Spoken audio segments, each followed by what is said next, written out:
ada dosa yang terkait dengan aktivitas pekerjaan yang sedang kita lakukan. Kenal Nabi Yunus? Bagus. Nabi Yunus itu kan berdakwah, bekerja, beraktivitas. Cuma sayang dalam pekerjaan itu tantangannya begitu tinggi. Nah, Nabi Yunus salah satu tipikal yang dicontohkan oleh Allah. Sedang beraktivitas, bekerja, dapat tantangan tidak biasa. Ingat ini ya, kalau tantangannya begitu tinggi, maka lawannya sepadan. Di balik itu Allah ingin menganugerahkan anugerah yang tidak biasa. Karena ujian berat tidak akan diberikan pada orang kecil. Karena itu ingat baik-baik, dalam konteks ini Al-Quran mengatakan hanya orang-orang besar yang bisa melewati itu. Kadang-kadang di situ akan kelihatan orang yang cuma malas numpang kerja saja akan terlihat. Orang yang butuh tantangan dia akan dihadapkan pada kesuksesan. Secara singkat, dakwah diusir masuk ke kapal sampai dilemparkan ke lautan. Ya, jadi dakwahnya diisengi, diusili sampai yang terakhir puncaknya dilempar ke lautan, masuk dalam perut ikan paus. Saya mau tanya sebentar, kalau masuk perut ikan paus kira-kira pengap atau tidak? Sudah pernah masuk? Pengap, gelap, sulit kan? Baik ya? Nah, gambarannya nonton film Pinocchio kelihatan kan? Nah, sekarang lihat baik-baik. Ketika Nabi Yunus alaihissalam ada dalam perut ikan paus itu, sempat terlintas dengan sifat kemanusiaannya. Kapan saya bisa keluar dari persoalan ini? Kapan Allah tolong saya? Itu fitrah kemanusiaannya.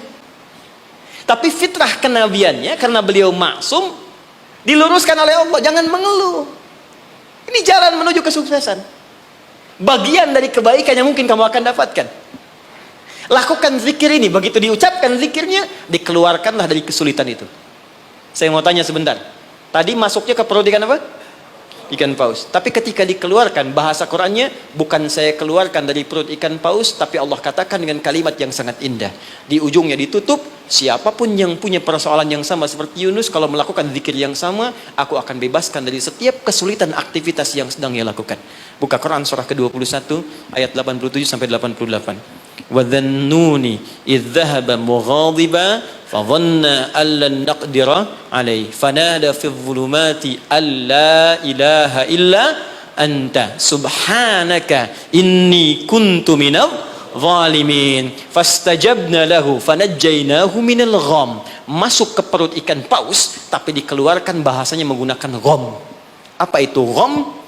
Gham itu secara singkat awan gelap yang menaungi. Ghammun.